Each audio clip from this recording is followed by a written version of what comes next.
Hey guys, so this is a third installment in, I guess you'd call it a video series that I've been doing on this channel called The Battle of the Browsers, where I take a look at two of the most well-known browsers in common use today, Mozilla's Firefox and Google Chrome, and look at the pros and cons of each of them. Now, I got to admit, I didn't expect to do a third video in this series, but I've been using both of them for quite some time now, and sort of using them in with sort of comparing them and comparing the features that each one has in mind. And I'd like to just sort of close off this series by talking about my conclusive thoughts on which browser's better for which situation and who might benefit from one browser more than the other.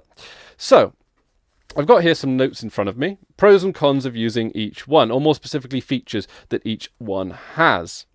So to begin with, because as you guys know I'm particularly passionate about it, the open source or the licensing issues regarding the browsers. Now this is probably boring to a lot of people, but I consider it to be particularly important because there is so much potential for infecting your computer with viruses, malware, trojans, you name it online. I think that it's to a degree important that the browser you use have some element of it that's open source, some degree of transparency, some reason to trust it for using it to navigate around the internet. Because if you have to trust a company to keep you safe, and trust is all you have, then I would rather have some kind of process to verify that. So with Firefox, with Mozilla's Firefox, although it's released under its own special license, it is open sourced. It's open sourced under the Mozilla public license is what it's called. And you can see that many browsers, or at least a number of browsers, have been built on the base that Mozilla has provided. One of the more noticeable ones is Tor, the Onion router browser, which is designed for browsing the internet anonymously and with a very high degree of privacy. And if they've decided to use Mozilla's Firefox as their base, then there must be some value in the code there and then. So to switch over to Chrome, where does it come about in regards to how open it is? Well, Chrome have released the source code to the majority of their browser. It's called Chromium. You can actually get the code for Chromium, compile it yourself, and you have a very, very similar browsing experience to Google Chrome. Chromium is just all of the open source elements of Google Chrome put together in a browser. So Chrome is open source, but it also adds a few proprietary components on top of it. For example, it comes with a pre-installed, fully updated version of Adobe Flash, which I think is a very big bonus, especially if you're a Linux user, where it's probably the easiest way to get an up-to-date version of Adobe Flash. But also when it comes to Windows users, dealing with Adobe as a company in installing Flash is a bit annoying at times as well. It's constantly asking you to update it, and it doesn't run particularly efficiently, and I have noticed that it does actually crash from time to time. But when Google sort of embed their own version of Flash, which is it is Adobe's Flash, but they make it and they compile it specifically for the Google Chrome browser, which of course isn't an open source component, it does work particularly well. It doesn't bother you to constantly update it. It updates it when the Google Chrome browser updates. So, and a lot of people I know who work in IT, who set people's computers up, they like Chrome for just this reason. Flash it's an extra thing you have to worry about. It's an extra bother, and when you just install Chrome, you just bypass that particular just annoyance there and then. So when it comes to the open source side of things, yes, you can kind of call Chrome open source, but because the binary packages that you get off the website have some additional things in them, some of them are things like Google Updater, and there's a PDF reader. So they're little additional tools that, for legal reasons, they can't open source, but the majority of the browser itself is open source. So I guess it depends on your personal preference as to whether or not you'd consider it open source enough to browse the internet with, and whether or not you even trust Google as a company. Now, I got to admit, Google has certainly had fewer cock-ups than the majority of other tech companies lately, and it does seem to know very much what it's doing when it comes to security. But that again, Firefox also is a very well-trusted browser when it comes to privacy as well. Google, although known for their competence, aren't necessarily known for being super top on their privacy. So It depends as to what degree do you consent to your information being passed along to Google. I don't mind Google handling my personal information really, because I consider that, well, they might not be the best in terms of privacy, but at least I believe they're competent enough to manage my personal information in such a way which I don't think it puts me in danger. But different people have different perspectives on this, and that might be one reason or another to use Chrome or Firefox. So, with Firefox, it has a big advantage in the plugin department. Its plugins are better. You can do more with the browser in terms of the technical capabilities of it.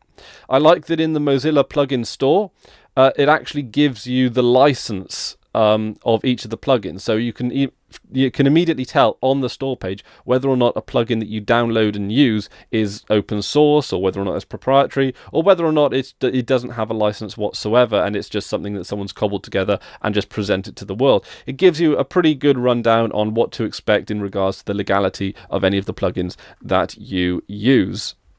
And there are a lot more plugins available and that can do a lot more things. For example, the Google Chrome plugin store, they don't allow plugins that effectively they don't want. They don't really like plugins that, for example, download YouTube videos, because they would rather, of course, that you watch YouTube videos on youtube.com, which is, of course, owned by Google.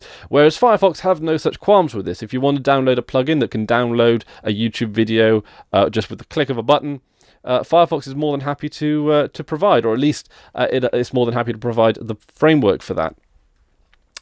Also, in regards to the plugins for Chrome, I've noticed that it is substantially more difficult to try and find out a plugin's license, whether or not it's open source, whether or not it's closed source, whether or not someone's even bothered to think of the legality of any of the plugins that they decide to upload to the store. And that kind of, again, if I'm going to be installing software onto my computer, and specifically that interacts with the internet in my computer, I want to know whether or not I can trust it. And open source is a massive factor in that. It's not the defining, be all and end all factor, but it is step one. So yeah, I definitely think that when it comes to the plugins, Firefox definitely has definitely won that round. That's not to say that the Google Chrome doesn't have pretty decent plugins, and all the big major ones are available for both browsers.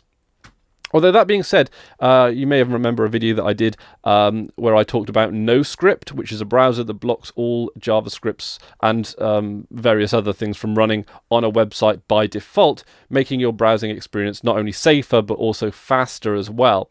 And that isn't available on Google Chrome. But that being said, there are some built-in features that Chrome has that Firefox doesn't. Firefox, although has the live bookmarks feature, which is something that I use quite a lot, and Chrome doesn't have that. And I got to admit, I'm half expecting Chrome to implement that at some point, but they don't appear to be doing so now.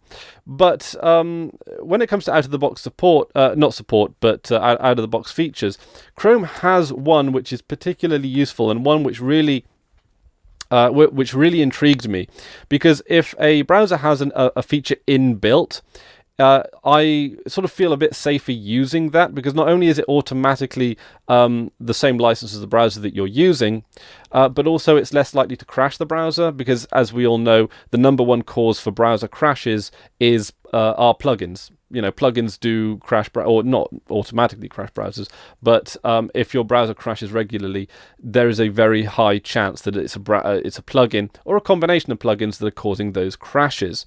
So if there's a feature that's inbuilt and I don't have to use a plugin to acquire that feature, then I'm certainly interested.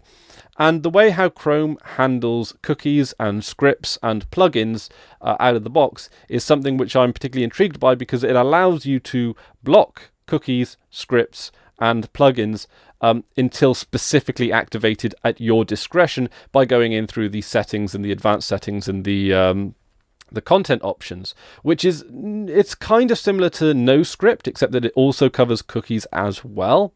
And both of them cover plugins, which is particularly interesting. And even though NoScript has more features, it's nice to know that Google Chrome has some features in that department, and features that personally I would be happy using. Like that's enough for me, and it's also easier and straightforward to use because it has fewer options. So that being said, The out-of-the-box security when it comes to when it comes to managing scripts and cookies, I wasn't expecting Chrome to actually have the edge on this, but then again, Firefox can catch up just by using plugins, and that's the benefit of having such a fantastic plugin library and such a great working API. So, one thing that I have noticed is that Chrome is a little bit more stable than Firefox. Now, I know that some of you guys in the comments have said that they both crash the same amount of times or whatever, but I have noticed that Chrome does actually crash a little bit more. But no, Chrome actually crashes a little bit less, I'm afraid. But the thing is about Chrome is that each of the tabs is sandboxed. So if you load a website which has a dodgy script on it, or a really, it has too many plugins or whatever, and it hangs, it only hangs that one tab in Chrome, whereas with Firefox it hangs the entire browser, and that's a real problem. Well, that's a real annoyance. Now, in the case of Firefox, it will automatically restore the tabs that you had originally open, so it's not the end of the world. But it is nice that Chrome sandboxes each of the tabs, so that if one of the websites you're visiting is just really badly made, buggy or whatever, it doesn't hang your whole browser, it just hangs that one tab. And I think that it would be amazing if Firefox could do that, but unfortunately I've looked around as much as I can, and it can't, and that's a real problem. The downside to that is that having each tab being sandbox requires a lot more memory, but we live in an age now where memory isn't particularly expensive either. So it would be nice if Firefox could introduce that feature, but I don't see it on the horizon anytime soon, unfortunately. So there is also one other thing as well. This is likely to change in a couple of new iterations of Firefox, but Chrome does come with media source extensions, which allow you to watch the HTML5 video that comes with digital rights management, DRM, which is a somewhat controversial implementation that the W3C have done, where they allowed DRM to be used in HTML-based websites without having to use any kind of third-party add-ons, like, for example, Adobe Flash. Now, I've been talking about this with a number of people, many of whom are developers, Linux developers, in fact, and they actually say that allowing DRM within HTML5 is a really, really good thing, because HTML5 is an open source platform, so it's another thing that the open source platform can provide. But also it means that we can start seeing DRM available, or DRM type tools more available on Linux as well, because of its open nature. Whereas we won't be having to mess around with Adobe Flash or Microsoft Silverlight, I think it's called as well. That's another example of something that uses a lot of DRM. And when it can be more sort of universally used, when there's like a universal standard for DRM, then it means that that it's available to more people and on more platforms as well. And also available, of course, when I say Linux, I'm also talking about Android as well, because Android doesn't natively support Flash either.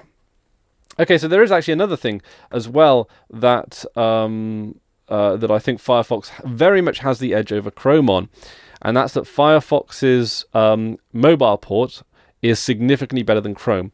Chrome, and I don't know why this is, because Chrome just really provides you with what is essentially a bog standard browser. There are barely any mobile plugins, or there are barely any plugins for the mobile browser, and it just seems to be like your bare bones browser when it comes to Chrome, and that's all you can be able to do with it. You don't seem to be able to do anything else with it. It just seems to be a browser. Here's your browser. It might as well be any other browser. It might as well be Microsoft Internet Explorer for all it's worth. But it's just it doesn't there's nothing special you can say about it. Yeah, you can open up tabs or whatever, but that's all you got. Whereas with Firefox, you can you've got significantly more, more plugins, basically. You've got a lot more plugins, and a lot of the plugins that are available on the desktop version of Firefox are also available on the mobile port of Firefox as well. Now, at this point, it's worth noting that both of them sync up your bookmarks and your plugins as well, using their each of their sync functions. Firefox is called Firefox Sync. Chrome just says log into Google through your browser, but it effectively makes sure that your bookmarks are saved so that you can use them on any other devices as well.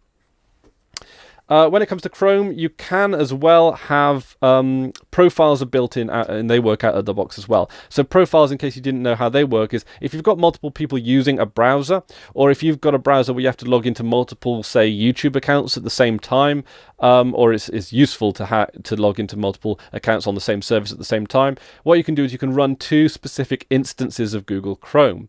It's almost effectively like you've got two completely instances of Google Chrome, or 3 or 4, and you can have as many of these as you want. And each of these instances can log into each of their separate Google accounts as well. And that is particularly useful, particularly if you're using a computer shared by other people, but also if you just are the kind of person that has multiple accounts. As you guys know, I have multiple YouTube accounts.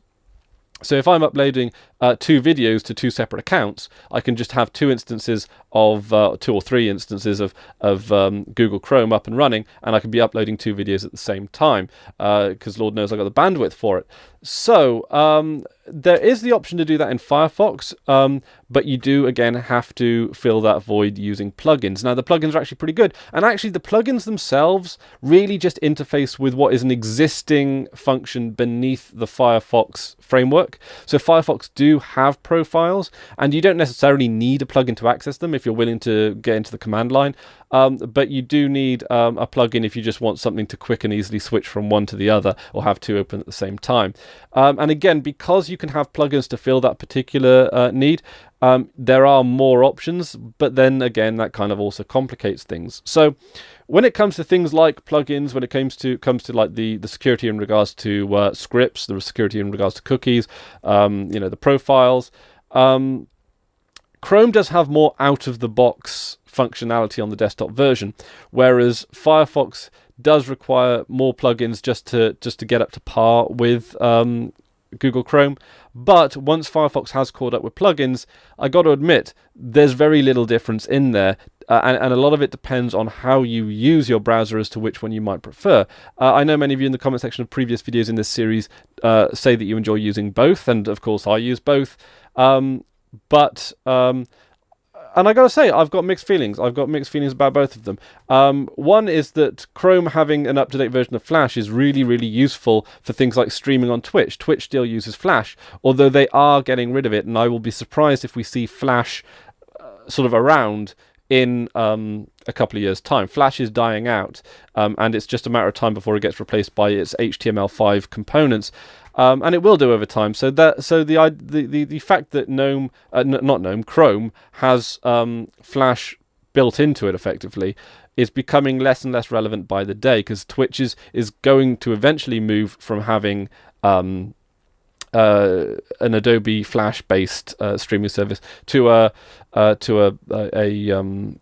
HTML5 one. So to end on, Chrome does ship with something that Firefox doesn't. Of course, it's the DRM media source extension. And that's going to present a problem with Firefox up until the point when it does actually begin to implement it. And they do say that they are going to implement it in a few editions' time. They're going to give you the option to not implement it, because there are going to be a number of people who use Firefox which are going to be vehemently against the DRM principles. I can understand that, and I like that Firefox gives you the choice. Again, that's the benefit of open source pretty much through and through, is that it gives people, or more, in a large number of cases, it gives people more choice, which I think is fantastic. So that ended up being significantly more technical than I thought it was going to be. But I guess for those people who aren't particularly technically minded,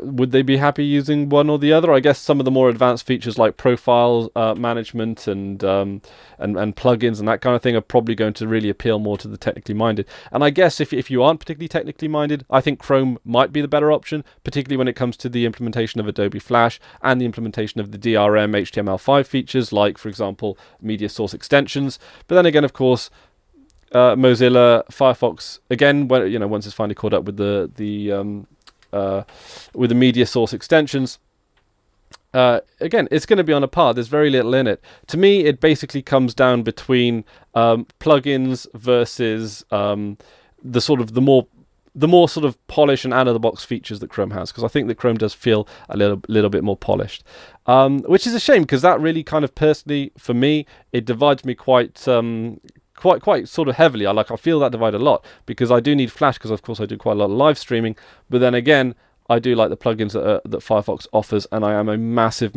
open source software advocate. So that's just a few thoughts. Please let me know your thoughts down in the comment section below. And unless there's anything that sort of comes up, or a significant amount of time has passed where this information no longer becomes relevant, I'm going to probably not really talk about comparing the two browsers anymore. I wasn't actually going to do this video, but I did want to sort of close on it as well, considering that now that I've been using both browsers side by side for quite a long amount of time now. So that's about it for me today. Thank you very much for watching. Until next time, I've been Chris Ware, and you've been awesome. Take care now.